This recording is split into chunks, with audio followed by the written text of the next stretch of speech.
Estos segundos son para comentarles a los que están pensando o necesitando una mudanza de local, una mudanza empresarial, una mudanza familiar, que piensen en Álvarez Briano, Piedras 497-2915-2551. Como siempre digo, lo mejor es entrar en internet, www.ablargadealvarezbriano.com.uy.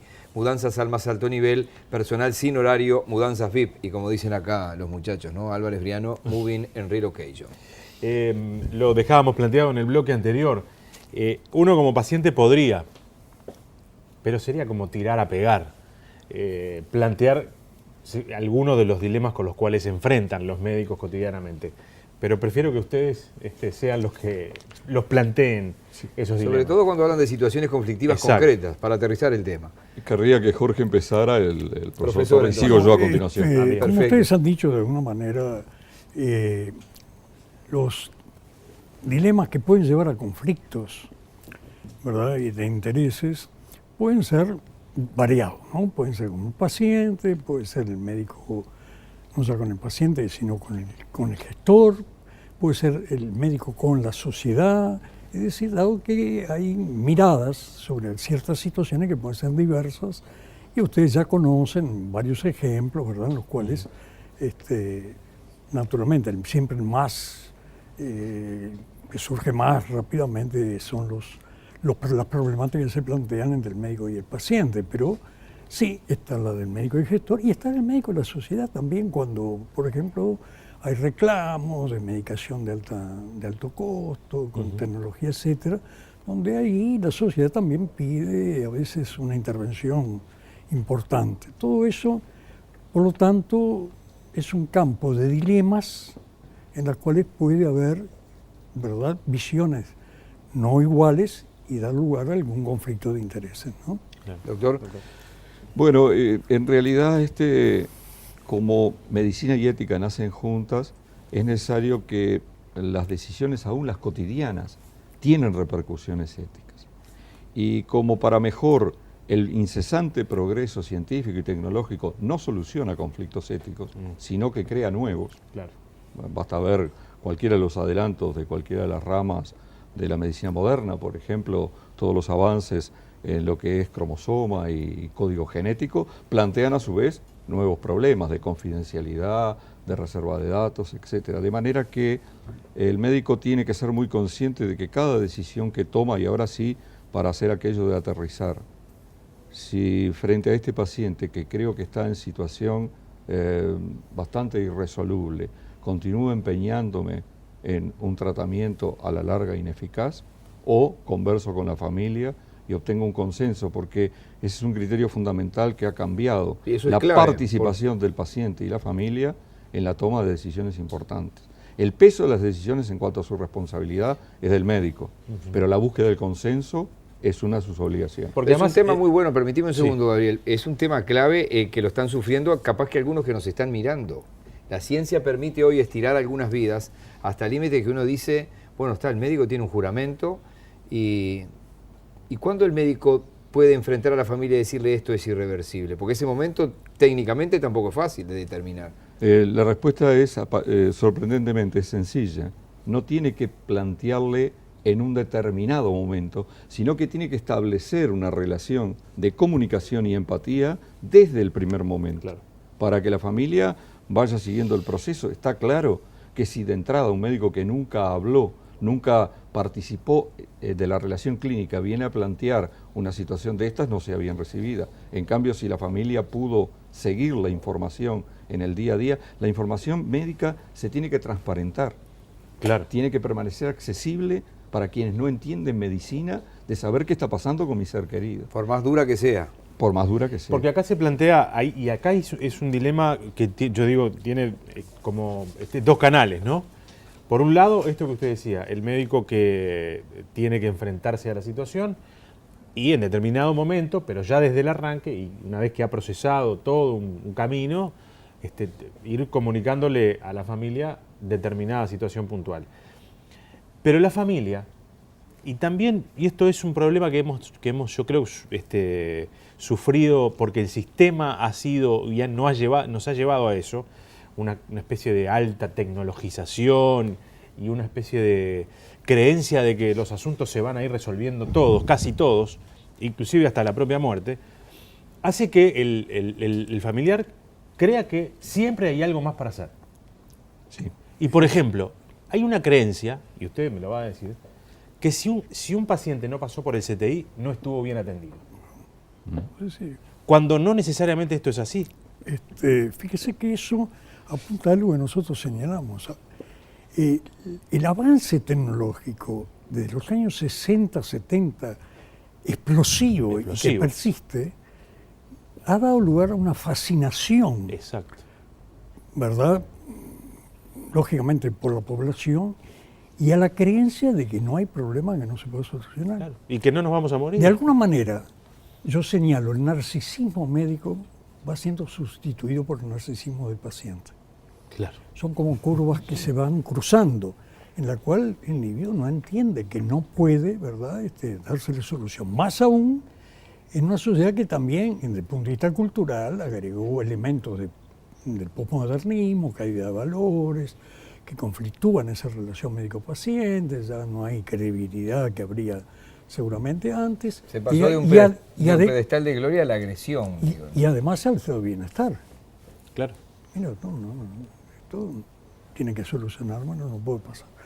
Eso naturalmente que genera un entorno, ¿verdad?, para la conflictiva que se plantea, que realmente no es menor. Y eso se refleja seguramente cotidianamente, ¿no? En cualquier sala de un hospital o sanatorio de Montevideo. Usted decía una cosa importante que vale la pena distinguirla como un momento. Cuando no es posible curar, queda mucho por hacer. Fundamentalmente, para decirlo con meridiana claridad, cuando no es posible curar, hay que ayudar a bien morir. Exacto. Y eso tiene que ser planteado de una manera muy clara, porque el médico que se retira cuando ya no puede curar, no está cumpliendo a plenitud con su juramento. Tiene que seguir adelante. Tiene que ofrecerle a ese enfermo en lo espiritual y en lo físico la mejor solución para un tránsito hacia su propia muerte, porque el paciente autónomo actual tiene que gestionar su propia muerte. En definitiva, solo se muere una vez. Claro. Y no conviene escatimarle al que está viviendo ese proceso cierto control sobre el mismo. Entremos en otro tema que estaba presentado allí en el informe. Es poco común ver médicos en el Uruguay, médicos recibidos en la Facultad de Medicina, haciendo publicidad por algún producto de algún laboratorio. Es más común ver un médico de repente haciendo publicidad por una empresa médica, una institución de asistencia médica colectiva. Es más, yo a veces veo algunas recomendaciones y el médico casi que me habla así, hermano, me cuenta cómo viene haciendo la cosa. Esta pasta de dientes yo la recomiendo porque es la mejor pasta de dientes. Eso es odontología, no es medicina. ¿Eso está hablado, eso está conversado? ¿Cómo se toma? Sí, hay pautas en las cuales, justamente éticas, que deben ser llenadas en esas circunstancias. Uno no puede hacer ningún tipo de recomendación que no tenga una evidencia científica probada, ¿verdad?, en primer lugar. Es decir, que solamente podría ser admisible todo aquello que sea en beneficio del paciente. Aún así, también hay que tener mucho cuidado porque la línea separatoria, ¿verdad?, entre lo que se puede interpretar como interés hacia el paciente, el interés legítimo de cuidar su salud, ¿verdad?, y promoverla, de alguna manera está muy cerca de caer en lo que puede ser interpretado por la población como afán de lucro. Es una cornisa, una línea muy finita. Claro, muy finita acá, como afán de lucro y no como afán de verdad. Porque acá en este asunto promover empiezan a terciar una serie de actores que son muy poderosos. Sí. Por ejemplo, los laboratorios. Y acá hay una cosa muy extraña y es laboratorios que financian congresos, laboratorios que financian viajes de profesionales, laboratorios que tienen gente que visita médicos y les lleva cosas. ¿Con qué fin? ¿Con el fin de que el paciente reciba el mejor producto o con el único fin de que ese médico recete ese producto? Debe haber una mezcla de todo seguramente, ¿no? El problema no está tanto en el caso puntual y bastante aislado en nuestro país, porque esa jerigonza que usted hacía, usted sabe que es importada. Claro, obvio. Centroamericana. Sí, obviamente, por eso hice la caricatura para Claro. que se entendiera. Pero Sí. el problema no es tanto el médico que hace la propaganda, sino lo que la propaganda le hace al médico, en cuanto a condicionarle Claro. determinada indicación. A veces de médicos que de alguna forma creen que están haciendo un bien al indicar lo que el laboratorio le aconsejó, pero como decía muy bien el profesor Torres, lo que se indique tiene que tener un peso de evidencia científica, que la mayoría de los productos que andan por allí tratando de lograr que el médico los recete no cumplen. De manera que el médico tiene una obligación ética y científica respecto a lo que indica. Y el paciente, y por eso el coloquio celebrado hoy día apuntaba a eso, tiene que tener la seguridad de que cuando su médico le receta algo, no está haciendo una indicación condicionada por la industria, ¿Y cómo sino que le sabemos? está dando lo más adecuado. ¿Y cómo sabemos que no pasa eso? Porque en el coloquio se discutió la necesidad de llegar a compromisos con respecto a la declaración de conflicto de interés. ¿Y por qué sigue la administración o la policía sanitaria dejando que esto pase?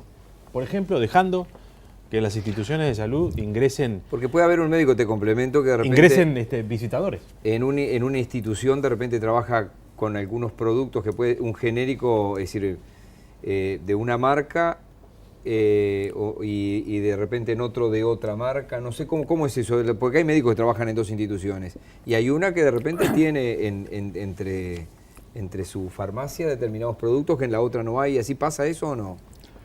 ¿O todos tienen lo mismo? Bueno, los vademecum varían de institución en institución y Eso los es médicos lo que- en la práctica es- se adecuan al vademecum de la institución donde Ahí están está, eso trabajando. es lo que yo pregunto. Pero en realidad esto debiera tener, el país para defenderse de esto, debiera tener algo que midiera con claridad la bioequivalencia de los distintos medicamentos. Claro. Nosotros no tenemos un laboratorio nacional de bioequivalencia. Y entonces el fármaco que se vende a veces tiene distintos nombres comerciales y a veces tiene distintas calidades de producto. De manera que para avanzar en este tema, Uruguay está muy desguarnecido. En Y todos esto los temas, mire que si ve un jabón en polvo le dice que tiene enzimas no sé de qué, y yo no sé si la tiene. tendría que haber un Y sí. sistema de contralor Claro. que de alguna manera asegurara que cuando se dice que tal fármaco tiene tal forma farmacológica y tal forma comercial, fueran equivalentes. Pero a ver si lo entiendo. ¿A Uruguay ingresan productos que no sabemos cuál es la calidad que tienen? No tenemos manera de medirla nosotros. Sabemos lo que nos dice, pero no sabemos cuál es si no tenemos Laboratorio Nacional de Bioequivalencia. Eso- Hay alguna tarea hecha en ese sentido por el Ministerio, pero que no abarca todos Ahora, los me voy productos. preocupadísimo. La próxima vez que tenga que tomar un medicamento, lo voy a tener que pensar 7 veces. No, 8, pienso. Porque usted me está diciendo que estoy tomando lo que el laboratorio me dice que estoy tomando. Y lo que el juicio crítico del médico que lo trata cree, vamos a dejar de lado las influencias espurias, el juicio crítico de su médico cree... Pero el propio está- médico no sabe qué es lo que está vendiendo, porque si no tiene un control sobre ese producto, tampoco Bueno, está le seguro cree- de lo que no, está le vendiendo. crea el laboratorio. Bueno, le crea al laboratorio. Sí, sí, cree en la investigación que hizo el laboratorio a través de, a veces de muchísimos años. Sí, sí, incluso. sí, sí. Es lo que hablamos de la evidencia científica. Ujú. Seguramente las situaciones son múltiples y muy frecuentemente pueden venir productos que razonablemente para el médico hayan cumplido con todos los requisitos como para que el médico considere que es un avance, ¿verdad?, que le debe conferir al paciente. Y bueno, no todas las situaciones son seguramente similares, ¿verdad?, pero esas situaciones se dan desde que no hay que olvidar que la industria farmacéutica es la que crea los medicamentos, Sí, sí. la que los genera y que los dispensa la población. Lo que pasa que en el momento de la comercialización, como que ahí es donde hay que actuar porque se separan un poquito las corrientes, ¿no? Claro. Porque la industria lo que tiene es a partir de eso, de ese producto, tiene un razonable interés de lucro. Sí, sí. En cambio, el médico lo que tiene que tener es un interés por la salud del paciente. Solamente. Entonces, solamente. Entonces, ¿dónde verdad, entra a jugar esa situación con todas esas variantes? Desde el 2009 acá, concretamente ustedes han recibido, se ha creado esta comisión asesora de bioética, se han recibido algunos planteamientos de cosas que no eran comunes. Ustedes tienen muchos años en esto, ¿no? Digo, no les estoy tirando con la edad, que yo también la tengo. Digo, ¿aparecieron algunas cosas que no estaban arriba de la mesa antes? ¿Algún médico, varios médicos que vinieron, pasa esto, está pasando esto, cómo enfrento esto? Bueno, la pregunta tomada en un sentido muy genérico, en realidad desde la puesta en práctica del colegio como tal y de la comisión de ética, lo que en realidad se ha visto es las inquietudes respecto a las condiciones del lugar donde se trabaja, claro, la necesidad de conversar las carencias, la de poder corregir, porque el médico puede de alguna manera tratar de suplir las carencias del lugar donde trabaja, y eso está reconocido como que hago con lo que tengo lo mejor que pueda, pero al mismo tiempo tiene que tratar de tener lo que debe tener. Y en el código específicamente hay un artículo, creo que el 34, que habla de que el médico que realice una solicitud de que sea debidamente cubierto el servicio, debe ser amparado, ahí quiere decir debe ser amparado por el propio colegio, en esa reivindicación. Bien, ¿alguna reflexión final, profesor? Sí, eso contesta a su pregunta de por qué el poder sanitario no actúa. claro. Porque posiblemente no actúa porque no había colegio. Ahora hay un colegio. Desde que si la situación se ve desde un ángulo ético, es el lugar donde podría, ¿verdad?, llegar quien fuera a plantear el problema desde esa perspectiva ética, no solo sanitaria, ¿no? Claro. Porque de la perspectiva sanitaria tendría que aprender el área sanitaria, estimulando, como dice ¿verdad?, el doctor Cluzet, ¿verdad?, la generación de organismos, ¿verdad?, que dieran más fehacientemente seguridad, ¿no? ¿Verdad? Es lo que el Profesor Torres, le Sí. agradezco muchísimo su tiempo. Doctor Cluzet, lo mismo. Obviamente que esto da para muchísimo más. Era un poco transmitirle a la gente que nos ve en todo el país, incluso en la región fuera de fronteras, en qué estarán desde ahora en más estos coloquios bioéticos que ustedes han iniciado como un camino en momentos en que el Parlamento, como se dijo en el informe, lo que está debatiendo ahora es lo que ustedes, después de aplicada la ley, esa reglamentación que han llevado. Pero además esto es muy interesante porque todos o somos, o fuimos, o vamos a ser pacientes y nos vamos a enfrentar con un médico en una institución. Y que los médicos estén dando este debate en un punto es para nosotros los pacientes también tranquilizante. O Es debería así. serlo por lo menos. ¿no? Esperemos que no sea enfrentarse al No, médico, sin duda. sino llegar a Es una buena relación Es clínica. que enfrentarte con el médico o enfrentarnos con el médico, en general, es probable que no genere nada Nosotros positivo. lo manejamos acá esto, no con ustedes que era una Seguro. entrevista informativa, pero cuando entrevistamos a alguien tratamos de estar frente al entrevistado y Exacto. no enfrente al entrevistado. Exacto. Eso es parte también del mínimo código, ¿no? Es decir, lo invito a mi casa, que es el programa, no es para enfrentarme con él, eventualmente sí, pero no es la idea. Muchísimas gracias, doctor Cluzet. Profesor, como siempre, un gusto. Muy bien, profesor. Nos hemos encontrado Muchas más de una gracias. vez, será un gusto recibirlo en cualquier momento. Bueno, cómo no. La última pausa y venimos para el cierre del programa.